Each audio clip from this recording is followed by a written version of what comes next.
அரக்கோணத்தினுடைய பெருமைகளை தாங்கி நிற்கும் உன்னதமான இந்த நினைவு தூண் அரக்கோணம், வாலாஜா, ஷோலிங்கர், ராணிப்பேட்டை பகுதியில் உள்ள தியாகிகளை நினைவு கூறும் அற்புதமான தூணை 1992 ஆர் வெங்கட்ராமனால் அவரால் திறக்க செய்து கௌரவிக்கப்பட்ட இந்த நினைவு தூண் இன்று நாமெல்லாம் வந்து மரியாதை செலுத்தக்கூடிய ஒரு அற்புத நிகழ்ச்சியை நாம் இன்று ஷோலிங்கர் விஜயத்தில்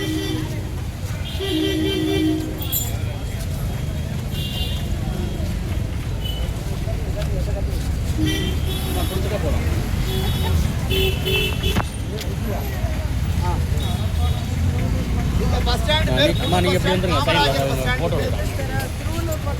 இந்த காமராஜர் பஸ் ஸ்டாண்ட் அதுக்கு பக்கத்துல இந்த ஸ்கூட்டியை வைக்கணும்னா இந்த காமராஜருக்கும் இந்த அரக்கோணத்துக்கும் அத்தகைய ஒரு ஈடுபாடு 1942 வெள்ளையினே வெளியேறு போராட்டத்திலே காமராஜர் பம்பாய் சென்ற போது அந்த மீட்டிங் முடிஞ்ச அப்புறம் காந்தி, கஸ்தூரி பாபு, சர்தார் வல்லபாய் பட்டேல் எல்லாரையும் அரெஸ்ட் பண்ண ஆரம்பிச்சாங்க.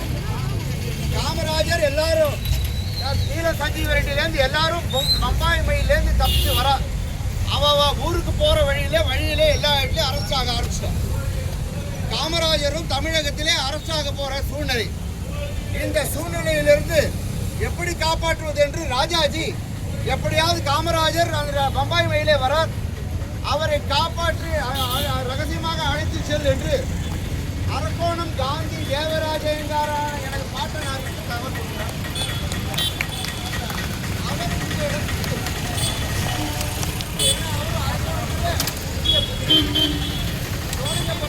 ஓட்டம் நடத்துறது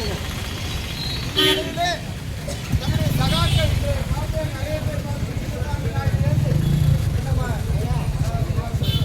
பெரிய பெரிய தியாகிகள் என்னுடைய பாட்டனுடைய அசோசியேட்ஸ் இவாளெல்லாம் சில பேரை அனுப்பி ரகசியமாக காமராஜரை இடம்பெயர்த்து ஆயிட்டு வந்து சோழிங்கபுரத்துக்கு இது நடந்தது.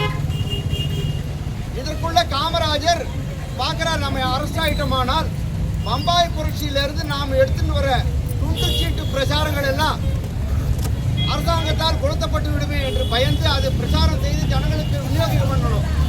அந்த துண்டு சீட்டுகளை காப்பாற்றியாக வேண்டும் என்ற பயம். அரசு ஆகிறதுக்கு காமராஜர் பயப்படலை.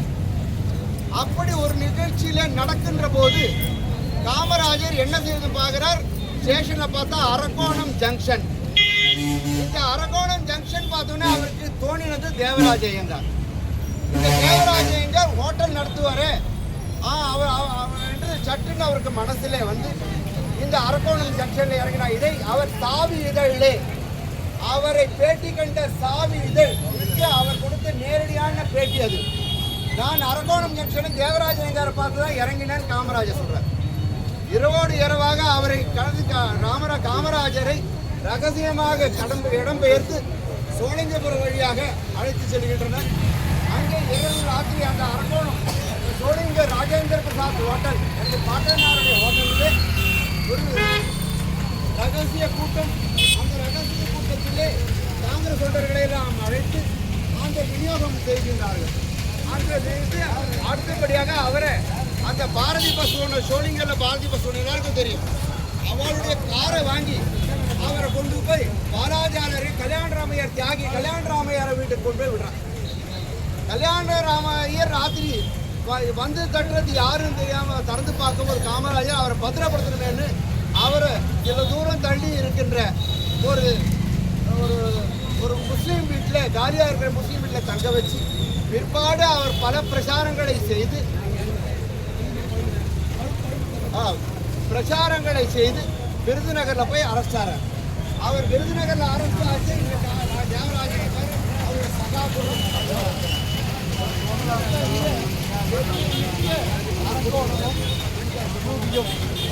நாம் ஆராதிக்கப்பட வேண்டும், பாராட்ட இதை ஸ்தாபனம் பண்ண வேண்டும்.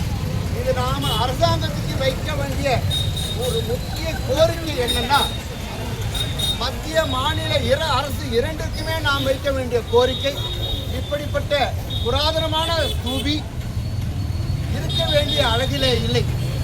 நீங்கள் எல்லாம் பார்த்துதான் இருக்கீங்க.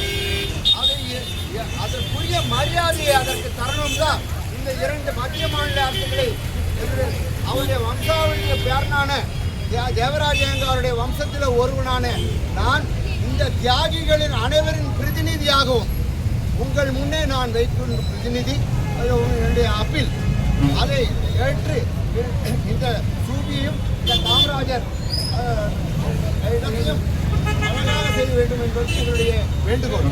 அடுத்தபடியாக நம்முடைய ஸ்டேஷன் அரக்கோணம் ஸ்டேஷன் தான் பல தியாகிகளுக்கு பல ஸ்தாபனத்தை செய்யக்கூடிய இடம்.